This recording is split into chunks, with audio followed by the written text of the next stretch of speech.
हरिः ओम् श्रीगुरुभ्यो नमः। हरिः ओम्।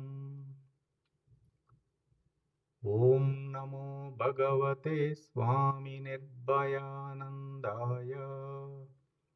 ॐ नमो भगवते स्वामी अचलपरिपूर्णानन्दाय। हरिः ओम्। गुरुर्ब्रह्मा गुरुर्विष्णुः गुरुर्देवो महेश्वरः गुरुः साक्षात् परं ब्रह्म तस्मै श्री गुरवे नमः। ब्रह्मानन्दं परमसुखदं केवलं ज्ञानमूर्तिं द्वन्द्वातीतं गगनसदृशं तत्त्वमस्यादिलक्ष्यम् एकं नित्यं विमलमचलं सर्वधी साक्षिभूतं भावातीतं त्रिगुणरहितं सद्गुरुं तं नमामि। ॐ नमो ब्रह्मादिभ्यो ब्रह्मविद्या साम्प्रदायकर्तृभ्यो वंश ऋषिभ्यो महाभ्यो नमो गुरुभ्यः। सर्वोपप्लवरहित प्रज्ञानघन प्रत्यगर्दो ब्रह्मैवाहमस्मि अहं पदार्थरहितः। सदाशिवसमारभते श्रीमहाविष्णु सूर्य याज्ञावल्क्य जनक व्यास शुकयोगी सान्दीप श्रीकृष्णजगद्गुरुभ्याम्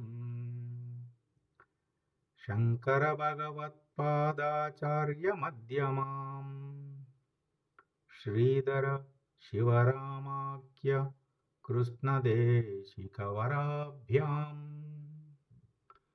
मन्मडुपु सुब्बयार्य कोल्लिकोटयार्य गुरुप्रसादरावार्य स्वामी निर्भयानन्दाख्य अचलपरिपूर्णानन्दाभ्याम् अस्मदाचार्यपर्यन्तां वन्दे गुरुपरम्पराम्। ॐ सहना भवतु सहनौ भुनक्तु सह वीर्यं करवावहै तेजस्विनावधीतमस्तु मा विद्विषावहै। ॐ शान्ति शान्ति शान्तिः।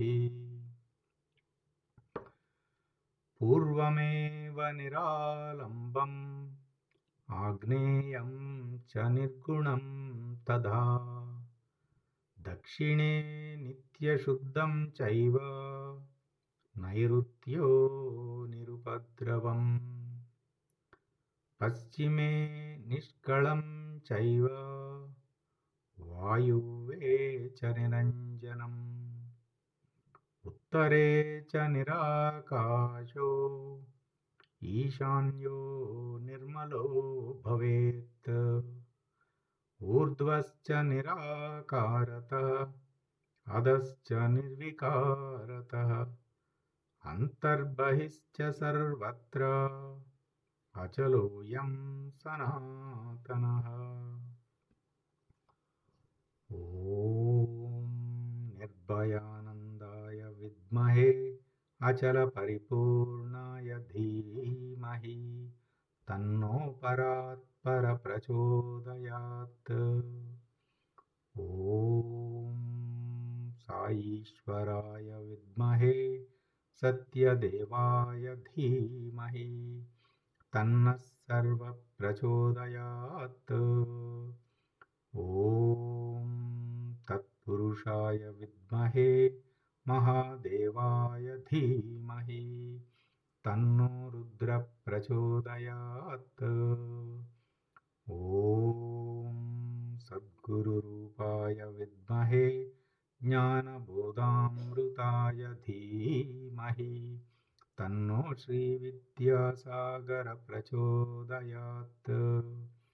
ఓం స్వాత్మానందాయ విద్మహే అచల పరిపూర్ణానందాయ ధీమహి తన్నో దేశికేంద్ర ప్రచోదయాత్. ఓం నమః స్కందాయ విద్మహే ఋషి సాక్షాత్ ధీమహి తన్నో రమణ ప్రచోదయాత్. హరి ఓం శ్రీ గురుభ్యో నమః. హరి ఓం. ఓం నమో భగవతే శ్రీరామకృష్ణాయ. సాయిరామ్.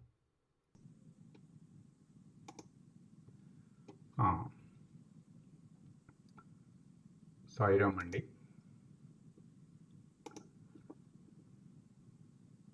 హరి ఓం.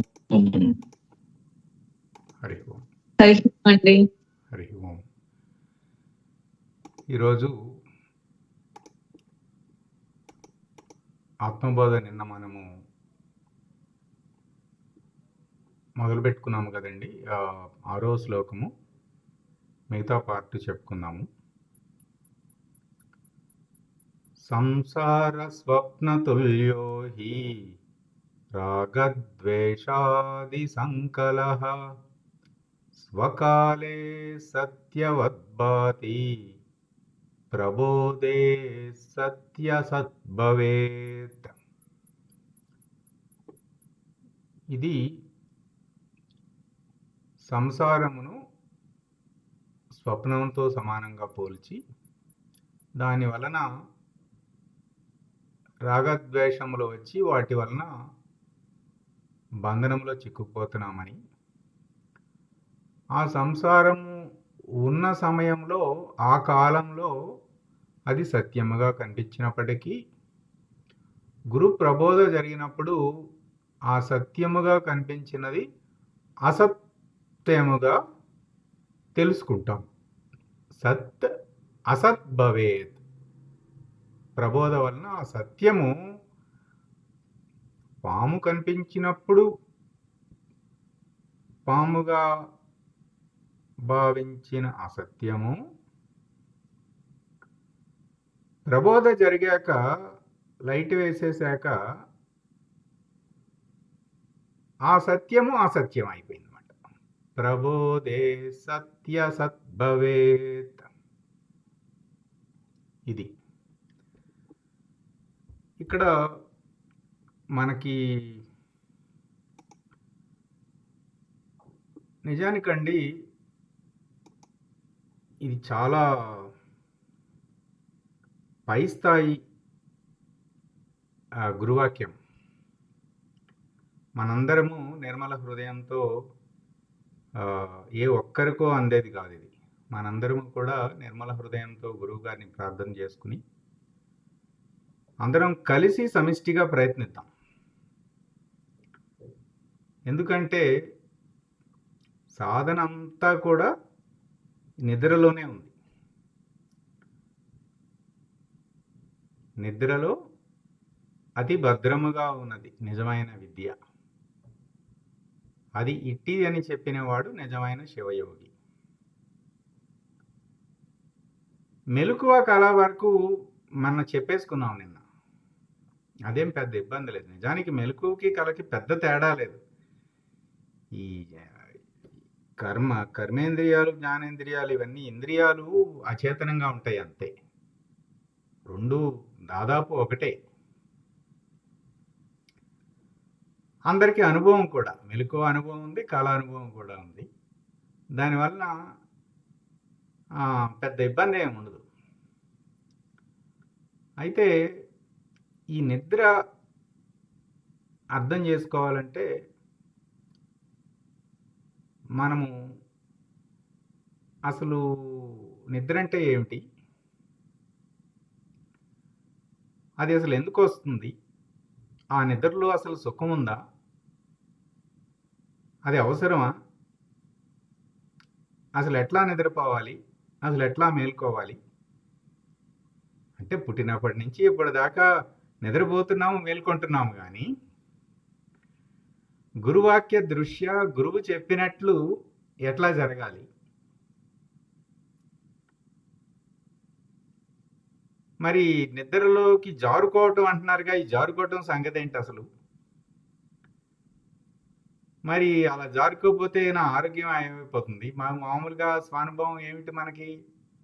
కొద్దిగా ఏమాత్రం నిద్ర తేడా వచ్చినా సరే అది ఎక్కడో ఒకడో చోట చూపించేస్తుంది. విశ్రాంతి తగ్గితే ఆ ప్రభావం ఉంటుంది కదా. మరి నేను మరి ప్రకాశాన్ని గుర్తిస్తూ నిద్రపోవటం ఎట్లాగూ? ఇవన్నీ మనందరికీ చాలా ప్రశ్నలు, అవునా? ఏమండి?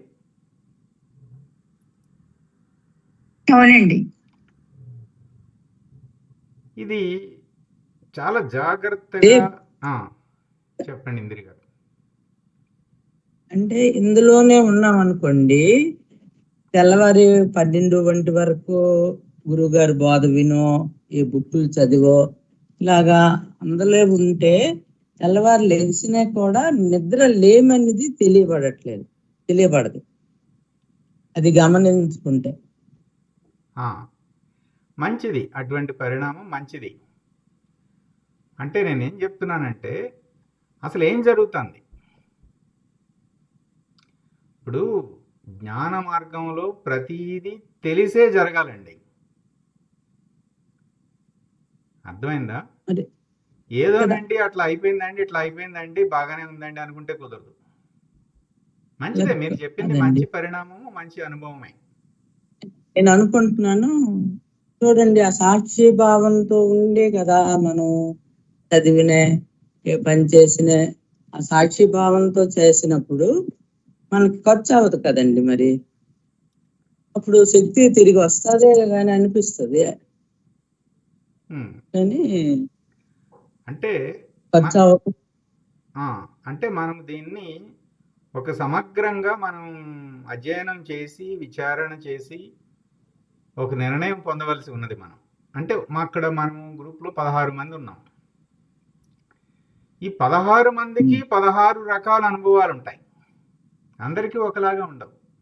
ఇప్పుడు మీరంటే అలా ఉండగలిగారు, కానీ అందరూ ఆ స్థాయిలో ఉండలేకపోవచ్చు. మరి వాళ్ళు కూడా పరిణతి చెందాలి కదా. ఒక్కొక్కళ్ళు అంటే మనము సమిష్టి సాధన కదా మన సత్సంగంలో. అందరం కలిసి కట్టుగా ముందుకు వెళ్తున్నాం, అందరినీ కలుపుకుంటూ. మరి అందరూ సాక్షిభావంలో ఉంటున్నారో తెలియదు కదా మనకి. అందుచేత మనం మననం చేసుకునేటప్పుడు అన్ని స్థాయిల వారిని కలుపుకుంటూ ఒక సమగ్రంగా చేస్తాము. కొంచెం పరిణతి చెందిన వారి ఇంకొకసారి వింటారు ఏమైంది. మంచిదే, జ్ఞాన మార్గంలో పునరావృత్తి మంచిదే, దోషమేమి కాదు. సరే, నాకేమనిపించిందంటే మనము టాపిక్ బై టాపిక్ దీని మీద మనము చాలా గురువాక్యాలు ఉన్నాయి, 24 గురువాక్యాలు ఉన్నాయి. చూద్దాం, అన్నిటినీ చూద్దాము. అయితే మనం ఒక్కసారి గురువు గారు ఈ అంశం మీద, అంటే ఈ మెలకువ, కళ, నిద్ర అనే అంశం మీద చాలా బోధనలలో చాలాసార్లు చెప్పారు. అదేవిధంగా స్థూలము, సూక్ష్మము కారణం. ఎందుకంటే ఈ మెలకువ స్థూలము, కళ సూక్ష్మము, నిద్ర కారణం. దాని మీద కూడా చాలాసార్లు చాలా రకాలుగా ప్రస్తావించారు. అదేవిధంగా ఈ మనసు, బుద్ధి, చిత్తము, అహంకారం అనే అంతఃకరణ చతుష్టయము మరియు జ్ఞాత, దీని గురించి కూడా చాలా చెప్పారు. అయితే మనము వీటినన్నిటినీ సింథసిస్ చేసుకోవాల్సిన అవసరం ఉంది. అంటే మననము అన్నప్పుడు ఏమవుతుందంటే అంతకుముందు చెప్పింది ఇప్పుడు చెప్పింది ఆ క్రోడీకరించుకుని ఒక నిర్ణయానికి రావాలి. ఏ బోధ కాబోది వినేస్తున్నాము వెళ్ళిపోతున్నాము కాదు. అందుచేత అంతకుముందు ఏ ఏ బోధలలో గురువాక్యాలలో గురువుగారు ఎట్లా చెప్పారు అవన్నీ మనం చూసుకుంటే అప్పుడు ఈ అంశం మీద మనకు ఒక సమగ్రమైన సాధికారత వస్తుంది. అది ఎట్లాగో చూద్దాం.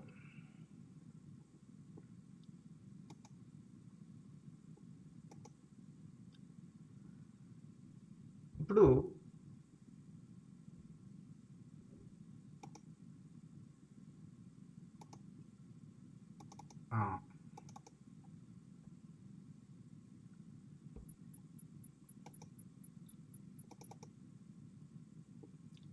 స్క్రీన్ కనిపిస్తుంది కదా. ఇప్పుడు ఇది చినకందార్థాలు చెప్పినప్పుడు చెప్పారండి. ఏమని చెప్పారు ఇక్కడ ఈ కుడివైపు పిండాండము అని ఉన్నది చూడండి. మెలకువ, కళ, నిద్ర.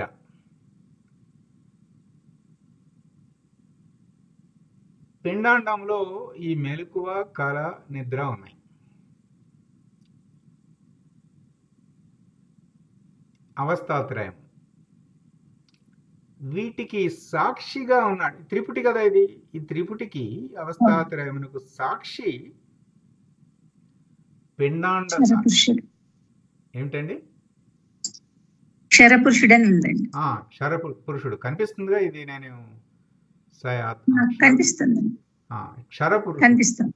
పిండాండ సాక్షి. ఇంకొకటి ఇది త్రిపుటే. ఇంకా సృష్టి, స్థితి, లయము ఇది కూడా త్రిపుటే. దీనికి కూడా బ్రహ్మాండం సాక్షి. అక్షర పురుషుడు అదేమిటి? హిరణ్య గర్భస్థితి.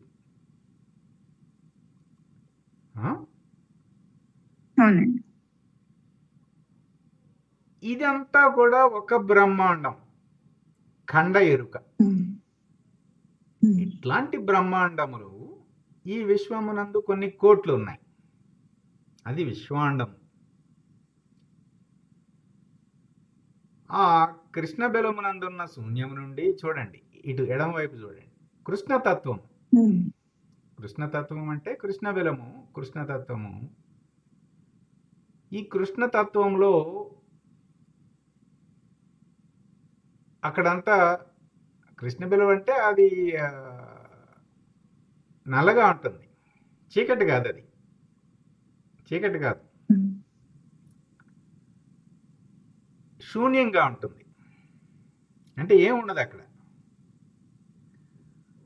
అందులో నుంచి ఆ కృష్ణ బిలంలో నుంచి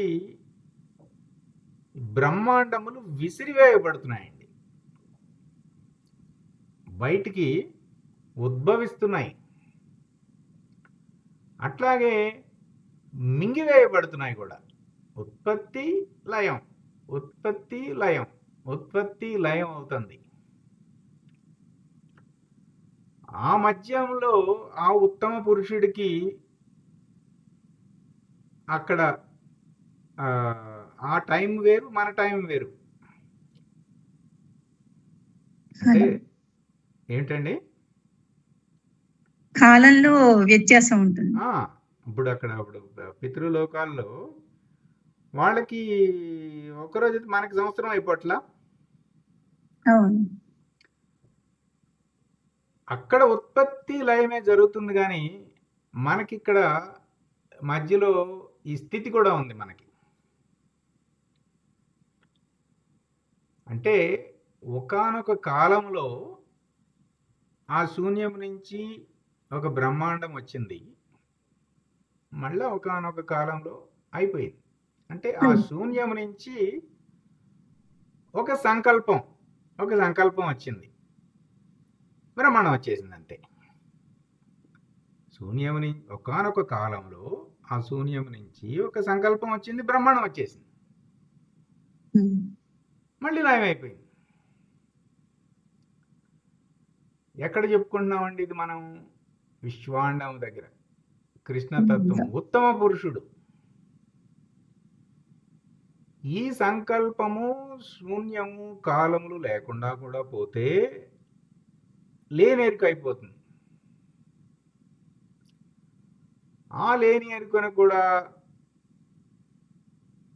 ఆ పరమేష్ఠి గురువులు విడిపిస్తే అఖండ ఎరుక అయిపోతుంది. ఆ తర్వాత ఉండుట అంతే. మనసన్న మాయన్న ఎరుకన్నా లేనిది కదా అక్కడ. ఇది అందరికీ అర్థమైంది కదా? ఇది ఒకటి గుర్తుపెట్టుకోండి. అర్థమైంది. అంటే ఇక్కడికి వస్తే త్రిపుటి, బ్రహ్మాండంలో త్రిపుటి, విశ్వాండంలో ద్విపుటి రెండు. మరి ఇంత చెప్పిన ఈ అఖండ ఎరుక బయలులో లేదు. లేదంటే అంత పెద్దగా ఉంది అది. బయలు అంత పెద్దగా ఉంది. నో సిగ్నిఫికెన్స్ అంటారు. ఆ బయలు సర్వత్రా సర్వకాలము కదలక బయలున్నది అంతే. ఇక దాని గురించి ఎక్కువ మాట్లాడటం లేదు. ఇది ఒకటి గుర్తుపెట్టుకోండి. ఇప్పుడు నేను ఇక్కడ చూస్తే ఇది సూర్యుడు అండి. సూర్యుడు పూర్తిగా సూర్యుడు కాదు, సూర్యుడిలో ఒక భాగాన్ని చూపించారు ఇక్కడ చిత్రంలో. ఇక్కడ ఈ చుక్క ఉందో చూసారా? ఆ చుక్కే మన భూమి.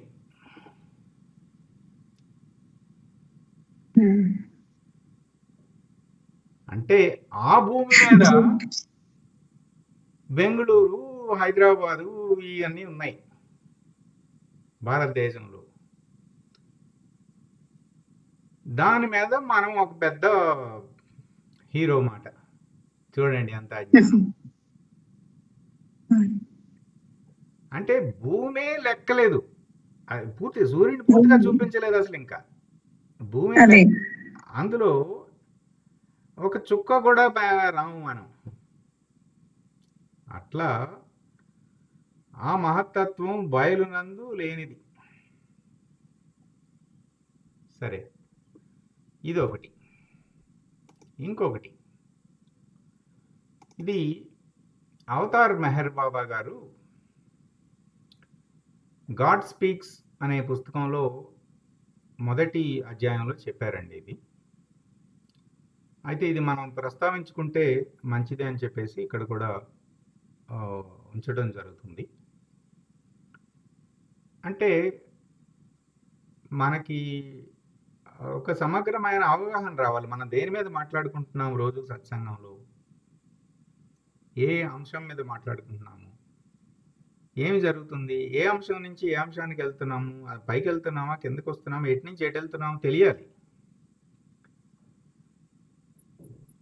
ఇప్పుడు చూడండి, ఎడం వైపు ఉన్నదంతా పరమాత్మే. గురువు గారు చెప్పేశారు కదా, ఒక సూర్యుడు. ఆత్మ ఆ సూర్యుడిలో ఒక కిరణం, సూర్యకిరణమే. ఇప్పుడు మనందరం కూడా ఒక్కొక్క కిరణం. కిరణాలు లేకపోతే సూర్యుడు ఉన్నాడా? లేదు, కిరణాలే సూర్యుడు. కిరణాలే సూర్యుడు. అంటే మనమే సూర్యుడు కదా, మనందరం కలిసి. కరెక్ట్. ఎందుకని నేను సమిష్టి సాధన మనం పోటీ పెట్టుకోకూడదు అంటున్నానంటే ఇందుకే. ఒక కిరణం ఇంకో కిరణంతో పోటీ పెట్టుకోవటం ఏంటి? ఈ కిరణములన్నీ కలిపితేనే పరమాత్మ. లక్షణ రీత్యా ఆ పరమాత్మకు అంటే ఆ సూర్యుడికి ఏ లక్షణాలైతే ఉన్నాయో అంటే తేజాంశ, ఆ దహించేసే గుణం అంటే ఆ, శేషం లేకుండా చేసేస్తుంది. ఇప్పుడు జలం అయితే కనుక పంచదార వేసామండి, కలుపుకుంది తనలో, కానీ ఆ తీపిదనాన్ని శేషించింది. అదే పంచదారని మంటలో వేస్తే బూడి చేస్తుంది, తీపిదనం అంతే. శేషించదు, అంటే లేకుండా చేస్తుంది.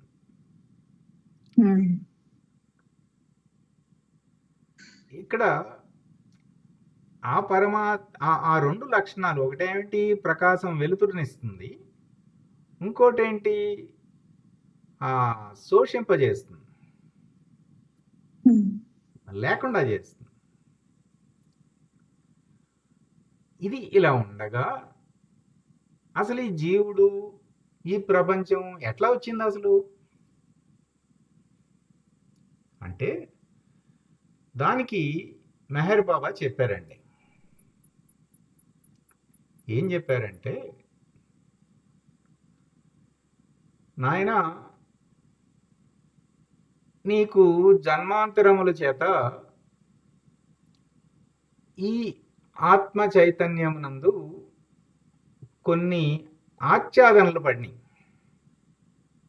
ఆచ్ఛాదనలు అంటే ఒక డెంట్ మాట. అంటే ఇప్పుడు మనము మన కారుని ఎవరో ఒకడు గుద్దారు అనుకోండి, ఆ బంపర్ మీద ఒక చిన్న గీత పడుతుంది, ముద్ర, డెంట్. అంటే అది వచ్చి ఇక్కడ కొట్టుకుంది, సంగత్వ దోషం వచ్చింది. ఆ సంగత్వ దోషం వలన ఆ తర్వాత ఎప్పుడు అది వెళ్ళిపోయింది, ఆ కారు కొట్టిన కారు వెళ్ళిపోయింది, కానీ ఈ ముద్ర అలా ఉండిపోయింది దీని మీద, బంపర్ మీద. అర్థమైందా? ఆచ్ఛాదన అన్నమాట. చైతన్యం మీద కొన్ని ముద్రలు సంగత్వ దోషం చేత ఆచ్ఛాదనం అయ్యాయి.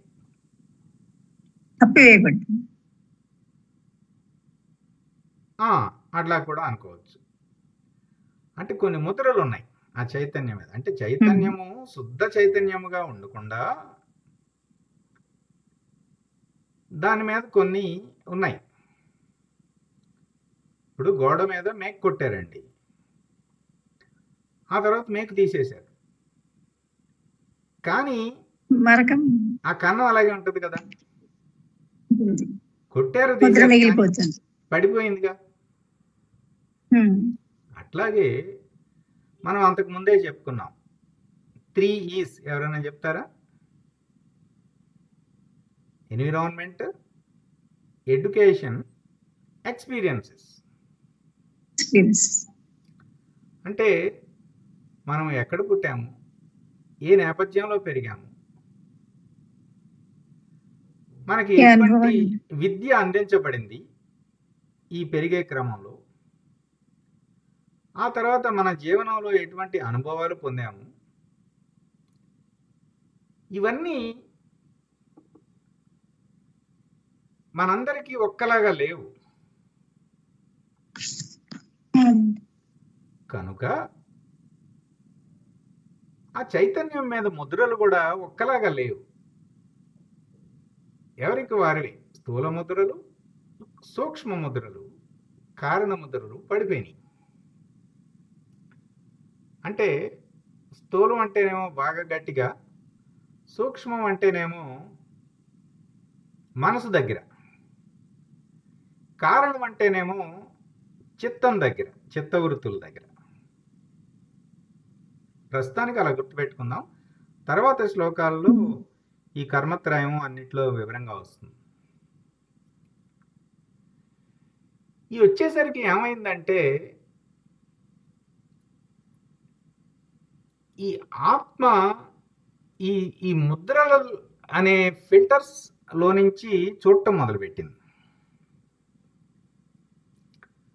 అంటే ఇవి రంగుడు అద్దాలు అనుకోండి, ఎరుపు రంగు, నీలం రంగు, తెలుపు రంగు. అందులో నుంచి చూసి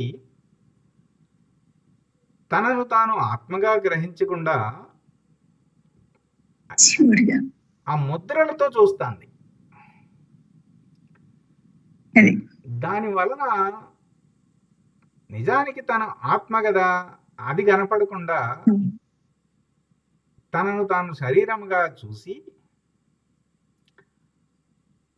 ఆ శరీరముతో కలిసిపోయి వ్యవహరించి ఆ వ్యవహారం వలన ఒక అనుభవం పొంది ఈ ప్రపంచం నాకు ఆ అనుభవం ఇచ్చింది అంటుంది. అంటే మామిడికాయ తినేసాం, మామిడికాయ అయిపోయాం, ప్రపంచంలోని మామిడి పండు నాకు సుఖాన్ని ఇచ్చింది, అంతే. అట్లా ఈ స్థూల ముద్రల వలన స్థూల ప్రపంచం, స్థూల ముద్రల వలన స్థూల శరీరం వచ్చింది. ఇక్కడ చూడండి, స్థూల శరీరం. ఆ?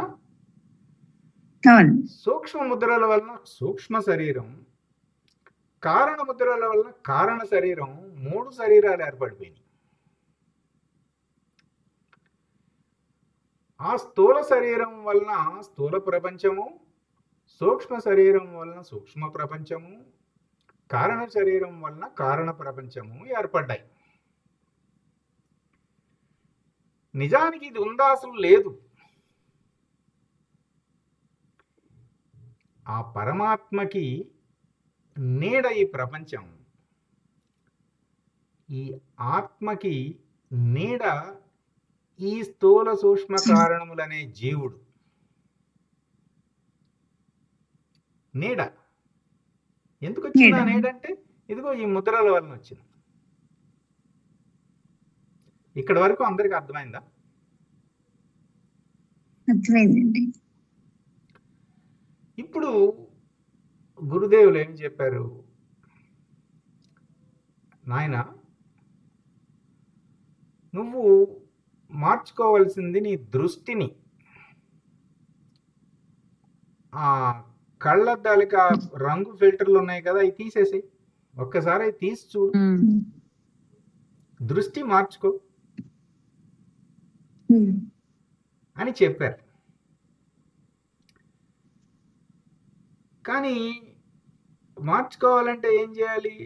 ఈ ముద్రలు లేకుండా చూడాలి. అవునా కదా? అవునండి. ఇప్పుడు ఆ ముద్రలు పోయి సాధన చేయాలి.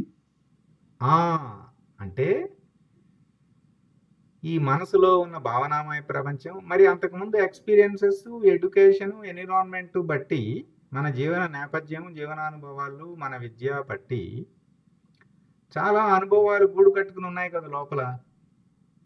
ఓ పెద్ద మూట వేసుకుని తిరుగుతున్నామంట మనం.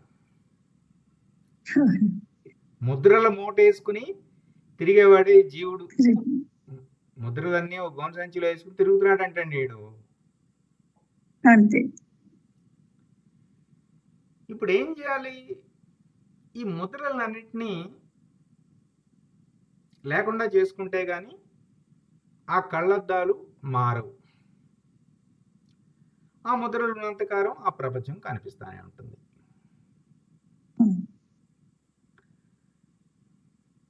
ఇట్లా ఇవన్నీ, ఈ ముద్రలు ఇవన్నీ మనము తీసుకోవడానికి గురువులు 3 ఉపాయాలు చెప్పారండి. 3 ఏమిటంటే, మొదటిది వ్యతిరేకం చేయి. అంటే పొలంలో నాగలతో దున్నుతారు కదండి, ఒక పక్కకి దున్నుతారు. దాన్ని ఆ గీతలన్నీ పోవాలంటే ఏం చేయాలి? వ్యతిరేక దిశలో వస్తే మళ్ళీ పూడికి వచ్చేస్తుంది. ఆపోజిట్లో వేయాలి. అట్లాగే మనము ఏదైనా ఒక భావన మనసులో ఉన్నప్పుడు, అంటే ఒక వ్యక్తిపై ద్వేష భావన ఉన్నదనుకోండి, వ్యతిరేకం అంటే ఏంటి చేయాలంటే, రోజు ఆ వ్యక్తి ఇంటికి వెళ్ళి ఒక నమస్కారం పెట్టి, ఒక పువ్వు ఇచ్చి, ఒక పండు చేతిలో పెట్టి మన ఇంటికి వచ్చేయాలి. ఎందుకని? ఇక్కడ ద్వేష భావన ఉంది ఆ వ్యక్తి మీద. ఇదంతా మనం ఎందుకు చేస్తున్నాం? వాడి కోసం కాదు. ఆ ముద్ర మనలో మనల్ని ఆ భావం బాధిస్తుంది. అవును. గతంలో గాజు పెంకు గుచ్చుకుందండి రోడ్డు మీద. ఆ గాజు పెంకు తీసి పడేయాలా వద్దా? తీసేసేయాలి. అదే తలుచుకుంటే మళ్ళీ ఆ గాజు పెంకుతో మనం మళ్ళీ కెలుక్కోవటమే కదా గాయాన్ని. అవును. ఆ ఆ గాజు పెంకును ముందు పారేయాలి. ఆ గాజు పెంకు గురించి మర్చిపోవాలి. ఆ గాయాన్ని మానేటట్టుగా ముందది వేసుకుని కట్టుకుని చేసుకోవాలి కదా. అప్పుడే కదా ఆ ముద్ర పోయేది. అవును. అందుకని ఆపోజిట్ చేయాలన్నమాట. అందుకని వ్యతిరేకం చేయాలి. ఇది ఒక ఉపాయం. రెండోది, అది అది స్థూలానికి అండి, సూక్ష్మానికి? అన్నిటికీ పనిచేస్తాయి. దానికి ఓకే. దీనికని ఏమీ లేదు. అన్నిటికీ పనిచేస్తాయి. ఓకే. ముద్రలు పోవడానికి ఒక ఉపాయం. ఓకే. నిజానికి ఇవన్నీ కూడా ఆ కారణంలో ఉన్న మూటలో నుంచే ఈ వచ్చిన సూక్ష్మమైన మొదట ఇక్కడ ఉందండి గొంసంచి. అవును. కారణంలో మూట వేసుకుని అది ఆ మూట ఉండటం వల్ల మనం శరీరం తెచ్చుకుని పుట్టామన్నమాట. అంటే ఇప్పుడు కృష్ణప్రసాద్ పుట్టాడంటే కృష్ణప్రసాద్ గోంసంచిలో కారణ శరీరంలో మూట వేసుకుని వచ్చి పుట్టాడు అన్నమాట. కారణ ముద్రలతో. ఎందుకు పుట్టాడు? అవన్నీ పరిష్కరించాలి. ఇప్పుడు అవన్నీ పరిష్కరించి నా దృష్టిని మార్చుకుని నేను ఈ శరీరం కాదు, ఈ శరీరము గుర్తించే ప్రపంచము లేదు, నేను ఆత్మ అని ఎరిగి ఆత్మ మళ్ళీ పరమాత్మకు అభిన్నమని ఎరగాలి. ఇది మన లక్ష్యం. అందుకని ఉన్నది ఇదే.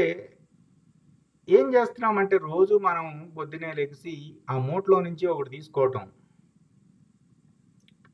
ఈరోజు నేను మోటార్ సైకిల్ వేసుకుని గోవా వరకు వెళ్ళి శనివారం ఉదయం మళ్ళీ సోమవారం ఉదయానికి గోవా నుంచి వెనక్కి వచ్చేస్తా. ఇట్లా బైక్ మీద ఫ్రెండ్స్ అందరితో కలిసి వెళ్తే అందులో ఉండే ఆనందమే వేరు. ఇది ఒక అపేక్ష ఉన్నది.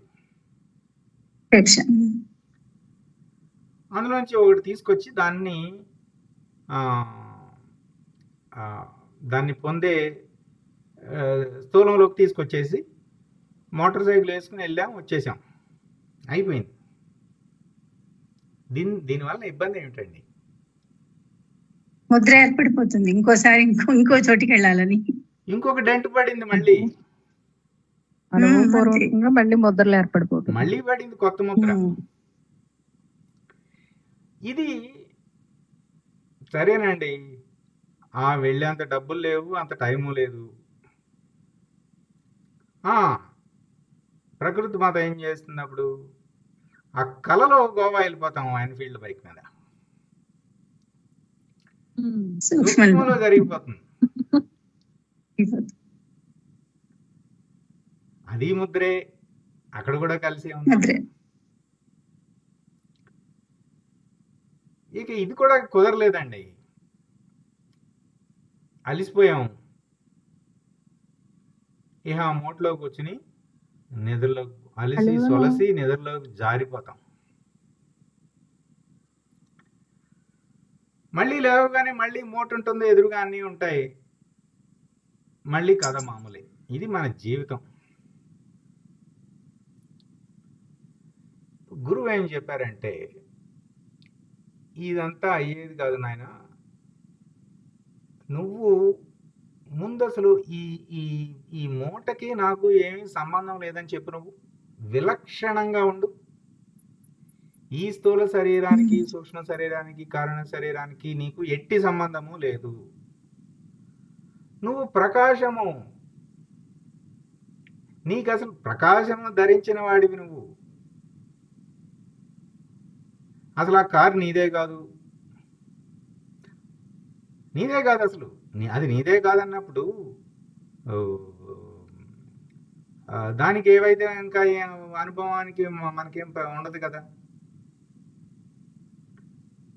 ఇప్పుడు అక్కడెక్కడో ఇరాన్ దేశంలో బాంబులు అవి జరుగుతున్నాయండి. ఇక్కడ మనకేమీ ఇబ్బంది లేదు. మనం ఏమన్నా బాధపడుతున్నాం రోజు పొద్దున్నే లెగ్సి అక్కడేదో జరిగిందంట, వాళ్ళేదో జరిగిందంట, ఏదో వార్త అంతే.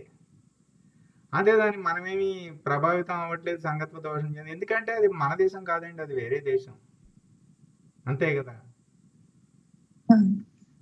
అదే భారతదేశం మీద మనది జరిగితే కాదు కాబట్టి తేలిగ్గా చూస్తున్నామండి. ఆ, అదే భారతదేశం మీద జరిగింది అనుకోండి,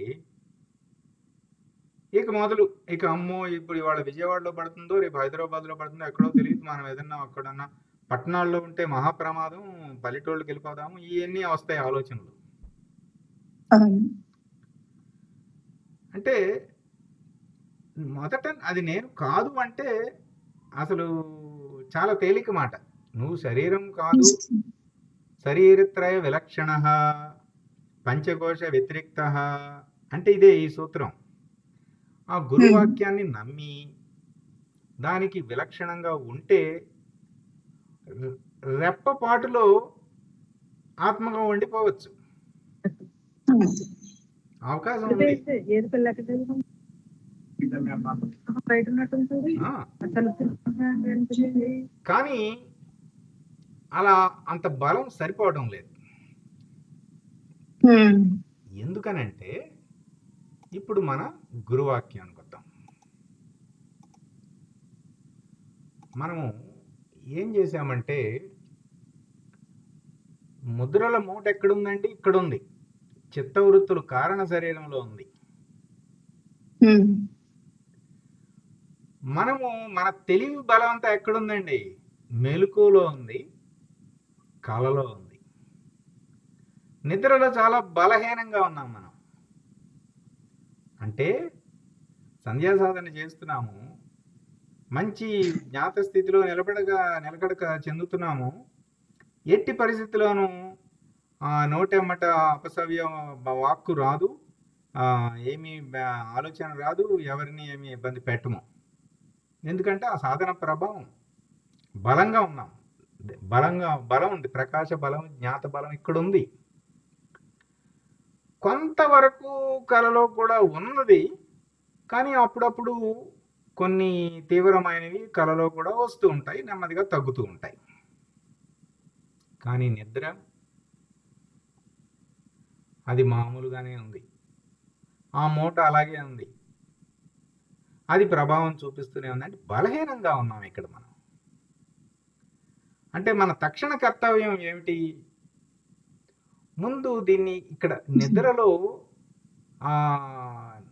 నేనుగా ప్రకాశ నేనుగా నిద్రలో నేను ఉండుట, తెలివితో నిద్రపోవటం అనేది మనం అభ్యాసం మొదలు పెట్టాలి. మొదలు పెడితే ఎట్లాగైతే మెలకువలో మన స్వాధీనంలో ఉండి మనం త్రికరణ శుద్ధితో ఉండి త్రికరణములను చక్కగా నిర్వర్తించుకుంటూ కొత్త ముద్రలు వేయకుండా ఉంటున్నాం కదా కనీసం, అదే విధంగా నిద్రలో కూడా జరగాలి కదా. ఇది ఇప్పుడు జరగవలసిన సాధన. సరే, మొత్తం అర్థమైంది కదండి ఇప్పుడు దాకా. మరి ఈ సాధన దీనికి మనకి అడ్డొచ్చేది ఏమిటంటే 3 అడ్డొస్తున్నాయండి మనకి. ఒకటేమో కర్తృత్వ భావన. ఈ 3 చాలా గుర్తుపెట్టుకోవాలి. ఈ 3 కర్తృత్వ భావన, మొదట భోక్తృత్వ భావన, కర్తృత్వ భావన, సంగత్వ దోషం. ఈ మూడిటి వలన నేను కాని దాన్ని నేను అనుకోవటం, నాది కాని బరువుని నేను మోయటము జరుగుతుంది.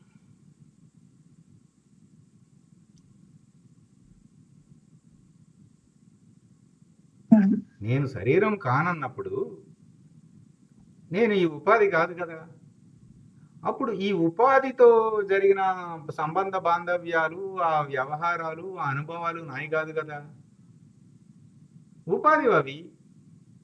ఆ కర్మవశాత్తు ఆ ఉపాధి దాన్ని ఉండి నాకు అసలు దీంతో సంబంధం లేదు కదా, నేను ఉపాధికి విలక్షణుని కదా. ఇట్లా ఉండటం మనం అభ్యాసం చేయాలి. దీనికి అడ్డుపడుతున్నది ఏంటంటే ఆ ఉపాధితో కలిసిపోవటం, సంగత్వ దోషం. మళ్ళీ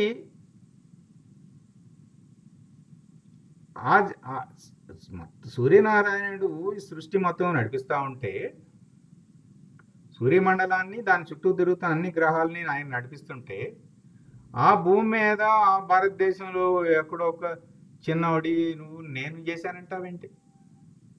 కర్తృత్వ భావాన్ని కదా. నేను చేసేది అనేసరికి ఆ బరువు అంతా నెత్తి మీద పెట్టుకుని మోయాల్సి వస్తుంది. ఆ బరువుతో కృంగిపోతున్నాం మనం. అసలు అవసరం లేదు, ఆ బరువు మనది కాదు. అందుకని మొదట ఏంటి, నాహంకర్త, నేను కర్త కాదు. నేను కర్త కానప్పుడు నేను భోక్త అయ్యే అవకాశం ఉందా? లేదు. ఉంటుంది. ఎందుకు? ఈశ్వరుడు కర్త. ఈశ్వరుడు ప్రసాదం పెట్టాడు.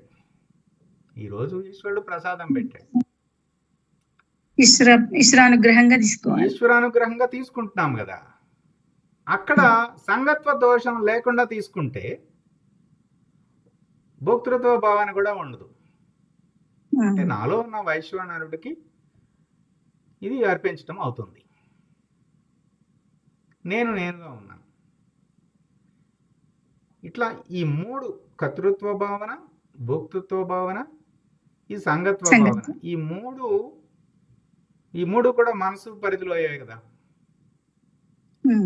ఇట్లా చూసుకుంటూ మన జీవనం ఉండాలి.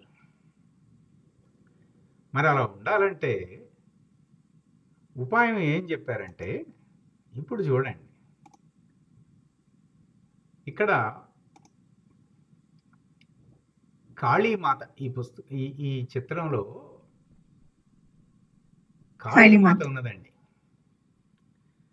కాళీమాత అంటే కాలస్వరూపం. ఇందాక మనం కృష్ణ బిలంలో చూసామే, ఆ కాలస్వరూపమే ఇది. ఈ రక్త బీజుణ్ణి సంహరిస్తుంది కాళీమాత. ఇక్కడ మన ఋషులు ప్రతీకాత్మకంగా ఒక జ్ఞానబోధన అందించారండి. ఇక్కడ ఏమిటి రక్తబీజుడు?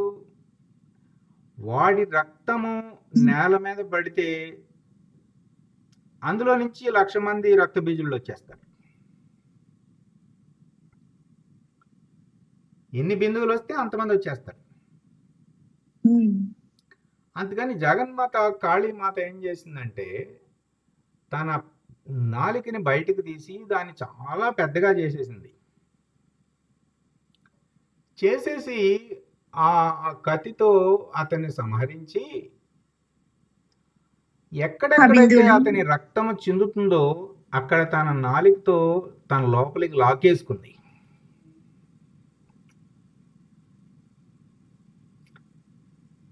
ఏంటండి ఆ రక్త బీజం? కోరికలు,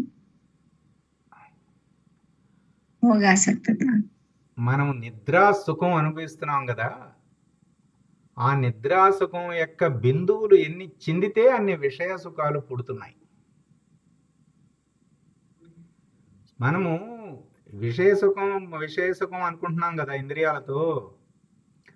నిద్రలో మనం అనుభవిస్తున్న నిద్రాసుఖంలో ఒక లవలేశమే ఈ విషయ సుఖం.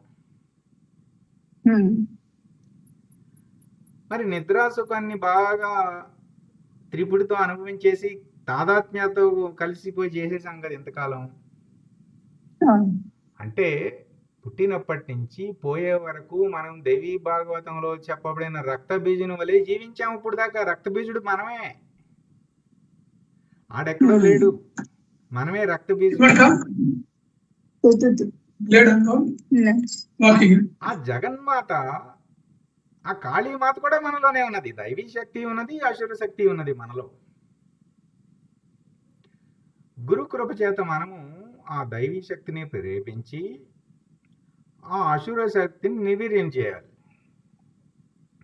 అప్పుడు కాళికాదేవి నాలుక చాచి రక్తబీజుని స్వాహా చేసినట్లు మనం కూడా భోగి భోగ్యాలను ఆంతరిక యజ్ఞంలో స్వాహాకారాలతో సమర్పించగా భోక్త లేకుండా పోతాడు.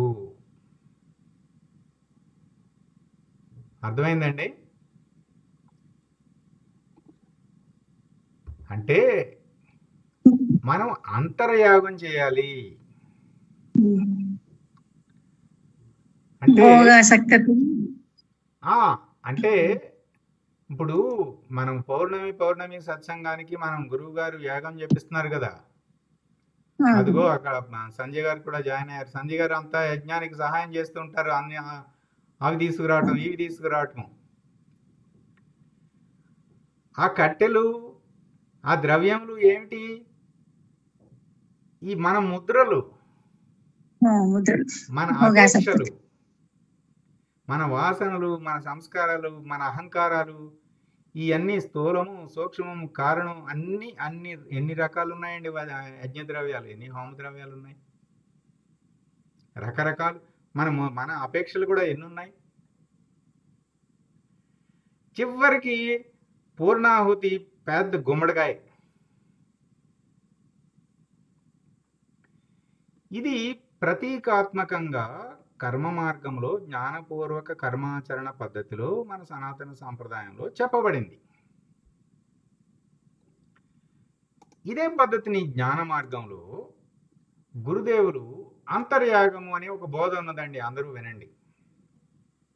చక్కగా ఇలా అంతర్యాగం ఎలా చేయాలో చెప్పారన్నమాట. నిరంతరాయంగా జ్వలించే అంతర్యాగశాలలో నిరంతరాయంగా వస్తున్న చిత్తవృత్తులు సమిదలుగా అర్పించబడాలి. చిత్తవృత్తులు ఎక్కడున్నాయండి? ఏ శరీరంలో ఉన్నాయి?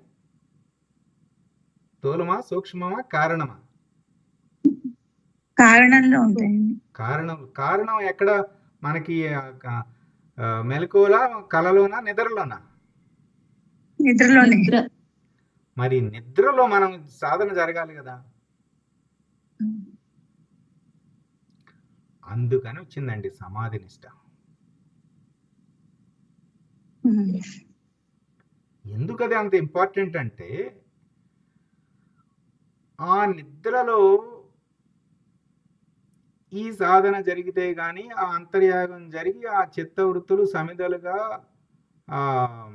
దహించబడవు.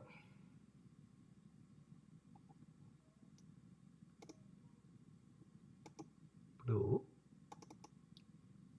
ఇంకోటి చూడండి. నేను స్థూల సూక్ష్మ కారణ భావాల, నేను స్క్రీన్ షేర్ చేశాను. నేను స్థూల సూక్ష్మ కారణ భావనల నుంచి విడుదల కావాలంటే మొదట స్థూల భావం నుంచి విడుదల కావాలి. అంటే భౌతికంగా పదార్థ స్థితిలో గుర్తించకుండా ఉండటం. తర్వాత సూక్ష్మ భావం నుంచి విడుదల కావాలి. అంతర్యాగంతో మనసును దాటుటచే సుఖదుఖాలు గుర్తించకుండుట. ఆ తర్వాత కారణ భావన నుంచి విడుదల కావాలి. మనస్సును వృత్తి రహితం చేయగా చైతన్యాన్ని గుర్తుపట్టడం. ఇట్లా చేస్తే అప్పుడు జ్ఞాత ప్రకాశము తెలుస్తుంది. అంతవరకు తెలియబడదు. అదే కాళీమాత. కాళీమాత చేస్తున్నది ప్రతీకాత్మకంగా అదే.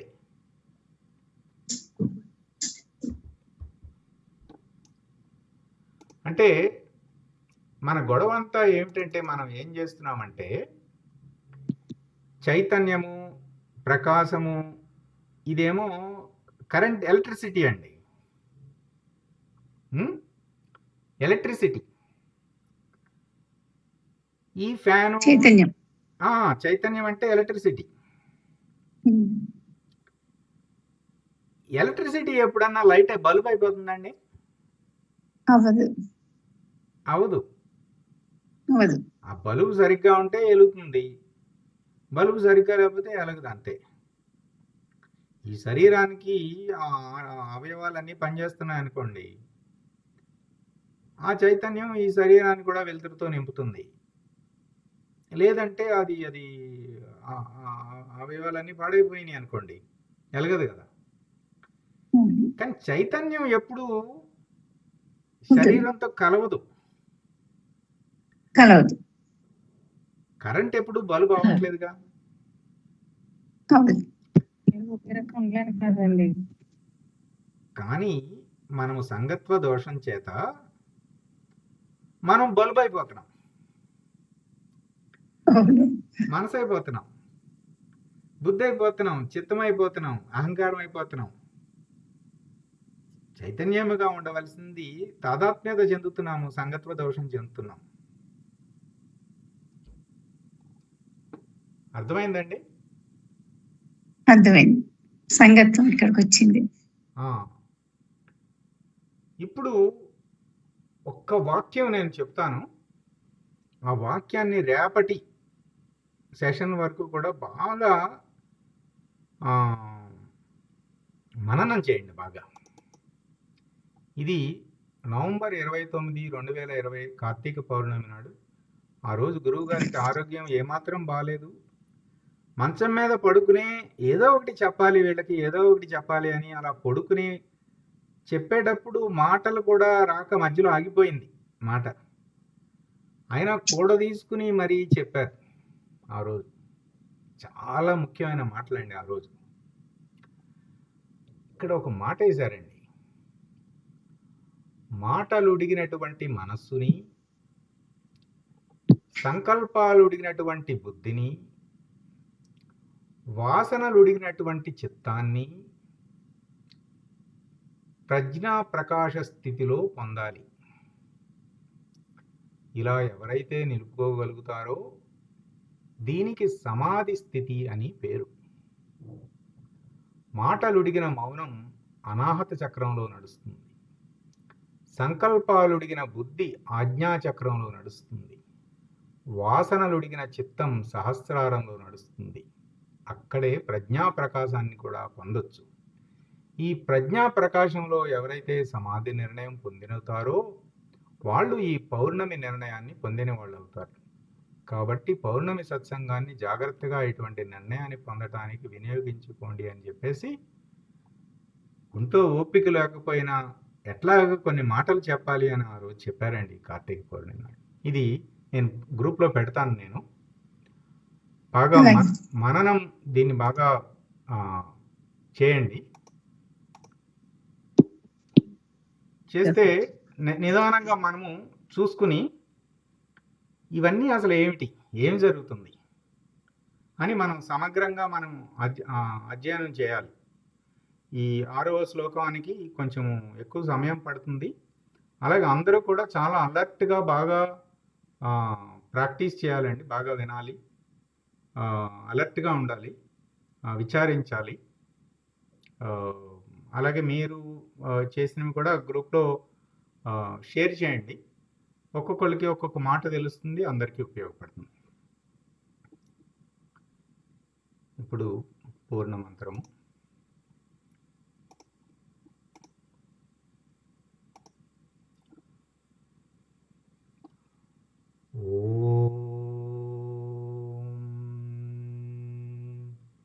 పూర్ణమద పూర్ణమిదం పూర్ణాత్ పూర్ణముదచ్యతే పూర్ణస్య పూర్ణమాదాయ పూర్ణమేవావశిష్యతే. ఓం తత్సత్. ఓం శాంతి శాంతి శాంతి. హరి ఓం. శ్రీ గురుభ్యో నమః.